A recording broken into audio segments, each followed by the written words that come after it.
This is a short foundation overview of engagement value. Engagement value is a measure of two things. It's a measure of the value of your customer's experience, and it's a measure of the impact of your marketing on your strategic objective. If you'd like to learn more in depth about engagement value, please look at the book Connect. Connect describes the customer experience maturity model, its 7 stages, and there's a part of one chapter devoted to engagement value, how it's calculated, and how it's used. So what is engagement value? Why is it needed? Traditional web analytics have grown up through technical background, through the log files, through click-through rankings and ratings. And so as a consequence, each brand manager has grown their own metrics in their own channel. They're not interconnected. It's very hard to see how they relate to each other. At one conference about 2 years ago, I saw where a panel of 6 people said that it would take 47 metrics to measure across all the different channels. And that was a couple of years ago. Now there are more than 40 channels. So engagement value is one metric that can be used across all channels to measure their impact on your customer's experience and their impact on your strategic objectives. The other really good thing about engagement value is that it's not something that's inferred or guessed at, like, well, what does this ranking of page views mean? Or what's this bounce rate mean? What does it really mean? But rather, engagement value is based on the action of the customer. It's a much more precise way of measuring that customer relevance and experience, and of measuring also whether you're impacting your strategic objective. For example, right here, page views. We can see that page views have gone up, down, back up again, and leveled off, but we don't really know what impact that has on our strategic objective. We don't know how relevant it is to our customers. Is that page views, is the number of page views of high quality? Is it low quality? How's it impacting our conversion rate? We don't know with traditional metrics. So what do you get if you use engagement value? Well, it is a proxy for achieving one of your organizational objectives. So in other words, it's a substitute measure. It's not a return on investment, for example, but it's a proxy for your organizational objective. It works whether you have a nonprofit, a for-profit, a B2B, a B2C, an activist organization, a government, a healthcare, it doesn't matter. As long as you can define your organizational objectives, we can map a way to it. It allows you to compare across different channels to see which channels are most effective. And you can identify the most effective channels, campaigns, and assets. And very importantly, it helps you optimize your marketing so that it's more relevant to your customers' needs. So what isn't engagement value? What is it not? Engagement value is, again, a proxy for achieving that single strategic objective, just one objective, but it is not a return on marketing investment. It is not a lead score, a readiness to buy, or a pay-per-click optimization. Sitecore can do all of those things, but that is not what engagement value is for. It is just for measuring how we can optimize our website and our marketing for our customer, how we can optimize the website and our marketing for achieving our strategic objective. And I say website, but I do mean cross-channel. So how do we calculate engagement value? So an engagement value is placed on a digital goal. And a digital goal is where the customer takes action on the website to show commitment and engagement. They have to show commitment and engagement. They've got to do something. They can't just look at a page or a video. And the customer has to be doing something that's achieving your organizational objective. So it's two things have to be satisfied.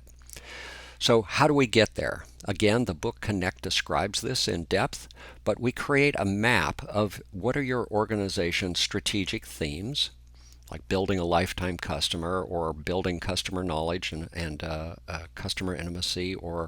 And one of the strategic objectives you expect to get out of that is, for example, in a B2B might be increase revenue. It could be other things too.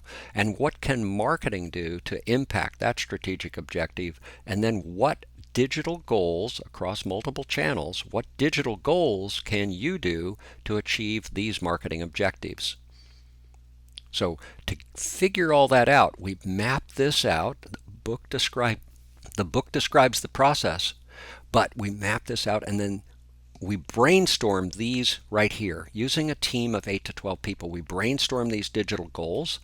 And the first time through this process, later we get mathematically precise, but the first time through this process, without knowing the numbers, we make a guess at which goals, a valued guess from experienced people at which goals have what engagement value. For example, here registering for a newsletter is nowhere near as valuable as requesting a call from a salesperson. Matter of fact, the ratio is about 20 to 1. So you kind of look at these and a team can figure out, do a rank sorted list and come up with an initial value. And then we can put those values right here, like 5, we can put that on that goal on the website, for example.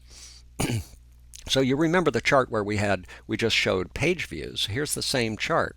But now, instead of just looking at page views, we're looking at what did those people actually commit to, and how did they engage, and how did they help us achieve our strategic objective? And you can see that these page views didn't have much of an impact up through June, and all of a sudden our marketing got really high quality. We got high efficiency, we're making an impact, we've got more relevance to our customers, we're achieving our strategic objective, even though the number of page views went down. What that's telling me is our marketing is getting better.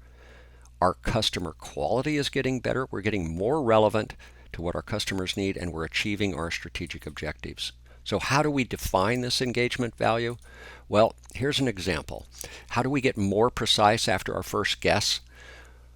The guess from the team. We've got people that come in through multiple channels. We're measuring all that. The marketing database, the Sitecore database, keeps track of all of those metrics as they're coming in. What visits, what page views, what bounces. It keeps track of all traditional metrics as well as the engagement value metrics through all these different channels, what they consume, what assets they use, what kind of value they produce.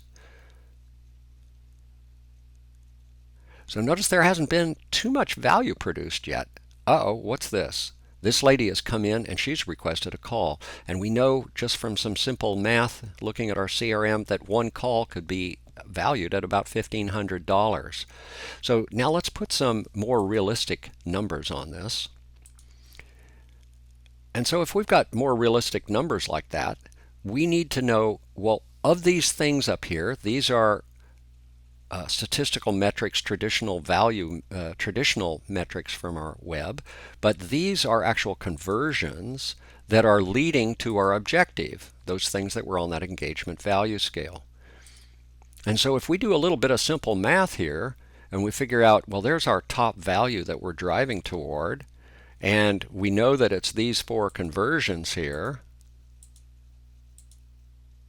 we've built up our scale, and with a little bit of simple math, we can come up with a more precise engagement value scale. It's fairly easy to do. We take our sales out of our CRM or our sales database, and we take our data for conversions and these goals right here, and we bring them together into Excel, and you run a correlation analysis on it, and we can come up with these numbers, very precise. How much is each one of these categories of digital goals worth to our endpoint? So it's not exactly the same as a return on investment because it doesn't include expense, but it's a great proxy for are we going the right direction. So how can your customers use engagement value? It helps them build a real picture from first touch to lifetime customer, a picture of what your customer values. So we can see up here at the top, we can see every touch point this customer has had, how much value it produced. We can see the total value and number of visits that this customer has produced. We can use our experience analytics to go in and see the number of visits this segment, because this can be segment, this is our experience analytics software. We can see the visits that were produced. We can also see the value per visit. That's like miles per gallon or kilometers per liter. So it's a measure of the efficiency of our marketing. How much value was produced for every visitor? And we can do that by campaign, by asset, by page. So we can get a real idea of where we're producing value. We can also look at goals, our top goals. We can match value against different persona or profiles. So we can see which of our persona or profiles are producing the greatest value. We can go in and segment, and we can also use some more advanced analysis. We're looking here at each one of these dots here is a marketing campaign during a certain time period. This is the value produced by that campaign. These are the number of visits produced by that campaign. So these are heroes. They produced a high impact.